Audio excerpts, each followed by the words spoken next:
నెల్లూరు ప్రభుత్వ ఆసుపత్రి జీజీహెచ్లో అగ్ని ప్రమాదం చోటు చేసుకుంది. ఆసుపత్రిలోని పిల్లల వార్డులో మంటలు వ్యాపించాయి. ఒక్కసారిగా మంటలు చెలరేగడంతో గర్భిణీలు, బాలింతలు, ఆసుపత్రి సిబ్బంది భయంతో పరుగులు తీశారు. షార్ట్ సర్క్యూట్ కారణంగానే అగ్ని ప్రమాదం జరిగినట్టు తెలుస్తోంది. ప్రాథమిక సమాచారం ప్రకారం వార్డుల్లోని ఎయిర్ కండిషనర్లో ఏర్పడినటువంటి విద్యుత్ షార్ట్ సర్క్యూట్ వల్ల మంటలు చెలరేగాయి. ఒక్కసారిగా దట్టమైన పొగలు రావడంతో వార్డు మొత్తం దట్టంగా విస్తరించింది.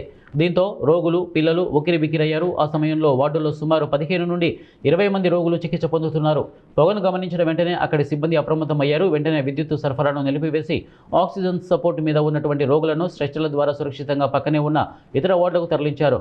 ఫైర్ ఇంజిన్ వచ్చేలోపే ఆసుపత్రి సిబ్బంది ఫైర్ ఎగ్జింగ్విషర్ల సహాయంతో మంటలను అదుపులోకి తీసుకువచ్చే ప్రయత్నం చేశారు. మంటలు అదుపులోకి రాకపోవడంతో ఫైర్ ఇంజన్లు మంటలను ఆర్పేందుకు శ్రమించాల్సి వచ్చింది. ఈ ప్రమాదంలో ఏసీ యూనిట్, కొన్ని వైద్య పరికరాలు కాలిపోయినప్పటికీ ఎటువంటి ప్రాణనష్టం జరగకపోవడంతో అందరూ ఊపిరి పీల్చుకున్నారు. ఆసుపత్రిలోని పాత వైరింగ్, ఏసీల నిర్వహణ లోపం వల్ల ఇలాంటి ఘటనలు జరుగుతున్నాయని రోగుల బంధువులు ఆందోళన వ్యక్తం చేశారు. దీనిపై ఉన్నతాధికారులు విచారణకు ఆదేశించారు. ప్రమాదం జరిగిన సమయంలో ఆసుపత్రి సిబ్బంది సమయస్ఫూర్తితో వ్యవహరించి ఆక్సిజన్ సిలిండర్లను మరియు వెంటిలేటర్లపై ఉన్న రోగులను త్వరగా తరలించడంతో భారీ ప్రమాదం తప్పింది.